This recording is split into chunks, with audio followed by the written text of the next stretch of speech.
Bienvenue dans Apprentissage sans frontières, le podcast qui traduit les données probantes en repères concrets pour accompagner les enfants qui apprennent, se développent ou réagissent autrement.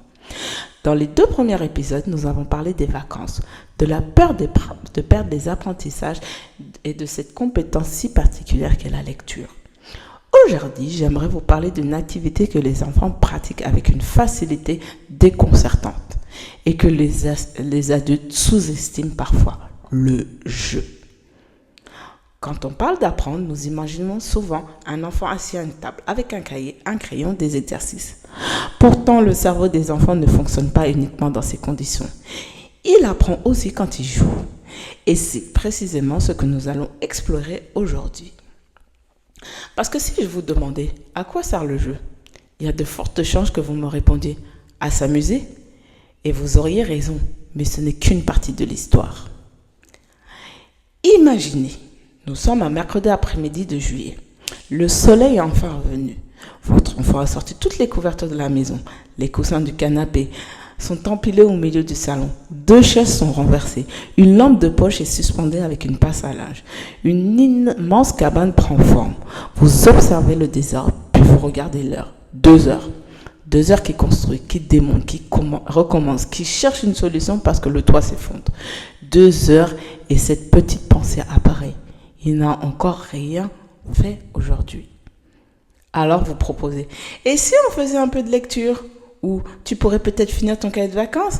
Votre enfant répond sans lever la tête. Attends, je construis ma maison. Et à cet instant, vous avez peut-être l'impression qu'il choisit le jeu au détriment des apprentissages. Mais si c'était justement l'inverse? Et si pendant ces 2 heures, son cerveau a travaillé bien plus que nous ne l'imaginons? Aujourd'hui, j'aimerais répondre à cette question. Le jeu est-il simplement un moment de détente ou est-il une véritable façon d'apprendre? Et surtout, pourquoi les chercheurs parlent-ils du jeu avec autant d'intérêt? Je rencontre souvent des parents qui me disent « j'ai l'impression qu'ils jouent tout le temps » ou encore « ils pourraient faire quelque chose de plus utile ». Et je comprends cette inquiétude parce que nous avons grandi avec une idée très présente. D'un côté, il y aurait le travail, de l'autre côté, le jeu. Comme si ces 2 mondes étaient complètement séparés. Comme si apprendre commençait uniquement lorsqu'un enfant s'assoit devant une feuille. Pourtant, lorsque les chercheurs observent les jeunes enfants, ils voient quelque chose de très différent. Ils voient un cerveau qui expérimente, qui teste, qui fait des hypothèses, qui résout des problèmes, qui apprend en permanence. Et cela change profondément notre manière de regarder une simple cabane construite avec des coussins. Parce qu'à partir du moment où l'on comprend ce qui se passe réellement pendant le jeu, on ne voit plus seulement le désordre, on voit un cerveau en pleine construction. Alors, que se passe-t-il réellement lorsqu'un enfant joue? À première vue, on voit un château construit avec des coussins, une cuisine improvisée, des figures alignées, des voitures alignées, une cabane dans le jardin, un parcours de ça, ou une boîte en carton transformée en fusée, des Playmobil qui jouent au foot, etc. Mais lorsque les chercheurs observent cette même scène, ils voient beaucoup plus. Ils voient un enfant qui imagine, qui planifie, qui prend des décisions, qui résout des problèmes, qui essaie, qui échoue, qui recommence. Autrement dit, ils voient un cerveau qui travaille. Depuis plusieurs dizaines d'années, les chercheurs s'intéressent au rôle du jeu dans le développement des enfants. Et un constat revient régulièrement. Le jeu n'est pas seulement une récompense après les apprentissages. Il fait partie des expériences qui contribuent au développement. Mais il est important de préciser une chose. Tous les jeux ne développent pas exactement les mêmes compétences. Et jouer ne signifie pas automatiquement apprendre.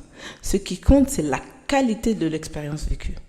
Prenons l'exemple de cette cabane. Pour construire un toit qui tient debout, votre enfant doit peut-être réfléchir à la manière d'équilibrer les coussins, tester plusieurs solutions, modifier son idée de départ, persévérer lorsque tout s'écroule. Sans le savoir, il mobilise plusieurs fonctions exécutives. Il planifie. Il inhibe certaines idées pour en essayer d'autres. Il garde en main ce qui fonctionne. Il s'adapte. Autrement dit, son cerveau s'entraîne. Et tout cela dans un contexte où il est profondément engagé. Les chercheurs parlent souvent d'apprentissage actif. Un enfant apprend davantage lorsqu'il participe, explore, fait des choix et donne du sens à ce qu'il fait, plutôt que lorsqu'il reste uniquement spectateur. C'est l'une des raisons pour laquelle le jeu occupe une place importante dans le développement de l'enfant. Mais il n'y a pas que les fonctions exécutives. Imaginez maintenant que deux enfants construisent deux cabanes ensemble. Très vite, ils doivent négocier, décider, attendre leur tour, expliquer leurs idées, faire des compromis, expliquer leurs désaccords. Ils développent alors des compétences sociales. Ils apprennent à coopérer, à communiquer, à résoudre des conflits et ces apprentissages sont eux aussi essentiels.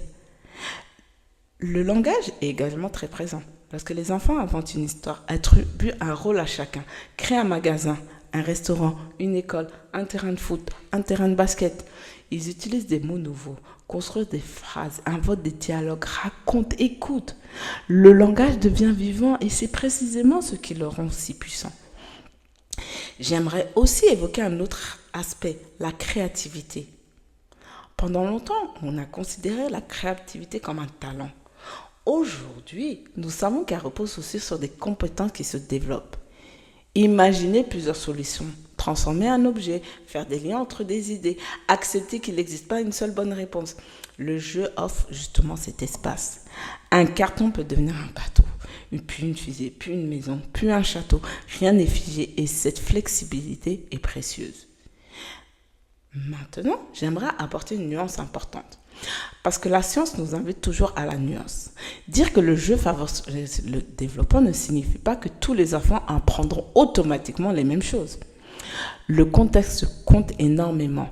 L'âge, les intérêts de l'enfant, les interactions avec les autres, les occasions qui lui sont offertes et parfois la présence d'un adulte disponible pour écouter, enrichir le langage ou suivre l'initiative de l'enfant.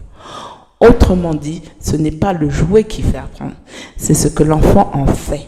Et je trouve cette idée très libératrice. Parce qu'elle signifie que les meilleurs jeux ne sont pas forcément les plus chers. Parfois, une couverture, quelques passes à linge, un carton, des cuillères en bois ou des cailloux ramassés pendant une promenade suffisent largement. Le cerveau d'un enfant n'a pas besoin d'un jouet sophistiqué pour apprendre. Il a surtout besoin d'un environnement qui lui donne envie d'explorer. Et si je devais résumer cette partie en une phrase, ce serait celle-ci. Le jeu n'est pas une pause dans les apprentissages. Le jeu est souvent la manière naturelle dont les enfants apprennent. Alors, si le jeu est une façon naturelle d'apprendre, qu'est-ce que cela change pour nous, comme parents? J'aimerais vous proposer une image. Imaginez que vous assistiez à une répétition d'un orchestre. Les musiciens ne donnent pas encore un concert, ils essaient, ils recommencent, ils ajustent, ils cherchent le bon rythme, ils se trompent puis ils recommencent. Vous ne diriez jamais ils perdent leur temps, vous diriez ils sont en train d'apprendre. Le genre ressemble beaucoup à cette répétition. Quand votre enfant construit une cabane, il répète la planification. Quand il invente un restaurant, il répète le langage. Quand il joue au pirate avec son frère ou sa sœur, il répète la coopération. Quand il transforme un carton en fusée, il répète sa créativité. Et toutes ces répétitions construisent progressivement des compétences qui lui seront utiles bien au-delà de l'enfance. Alors, la prochaine fois que vous verrez votre salon transformé en chantier, essayez peut-être de vous poser une autre question. Au lieu de penser qu'est-ce qu'il est en train de déranger, demandez-vous qu'est-ce qu'il est peut-être en train de construire dans son cerveau. Je ne parle pas uniquement des apprentissages scolaires, je parle aussi de la confiance, de la persévérance, de la capacité à chercher une autre solution quand la première ne fonctionne pas, de la joie de créer quelque chose, parce que ces compétences-là, aucun cahier de vacances ne peut les développer à lui seul. Cela ne signifie pas que les exercices scolaires n'ont pas leur place, ils en ont une, mais ils ne sont pas les seuls chemins vers l'apprentissage. Les vacances nous offrent justement cette possibilité, découvrir d'autres chemins, des chemins où l'enfant apprend sans avoir l'impression d'être évalué. Et cela peut être particulièrement précieux pour les enfants qui ont vécu une année scolaire difficile, pour ceux qui doutent d'eux, pour ceux qui pensent qu'ils ne sont pas bons à l'école. Pendant les vacances, ils peuvent enfin réussir autrement, construire, inventer, créer, résoudre, expliquer, imaginer et retrouver peu à peu le sentiment qu'ils sont capables. Je crois que nous sous-estimons parfois la puissance de ces expériences parce qu'elles ne donnent pas de notes. Elles ne remplissent pas un cahier, mais elles remplissent quelque chose de tout aussi important, la confiance. Cette semaine, je vous propose une expérience toute simple. Choisissez un moment où votre enfant joue librement, pendant 5 minutes. N'intervenez pas, n'organisez pas, n'expliquez pas. Observez simplement, puis demandez-vous, quel problème est-il en train d'essayer de résoudre? Vous ouvrirez peut-être un enfant que vous ne connaissiez pas encore, non pas parce qu'il a changé, mais parce que votre regard aura changé. Pendant qu'il joue, votre enfant est peut-être en train de planifier plusieurs étapes, mémoriser des informations, gérer sa frustration, développer son vocabulaire, apprendre à attendre, coopérer, négocier, imaginer, persévérer, créer. Le jeu est parfois le laboratoire préféré du cerveau. J'aimerais vous laisser avec cette pensée.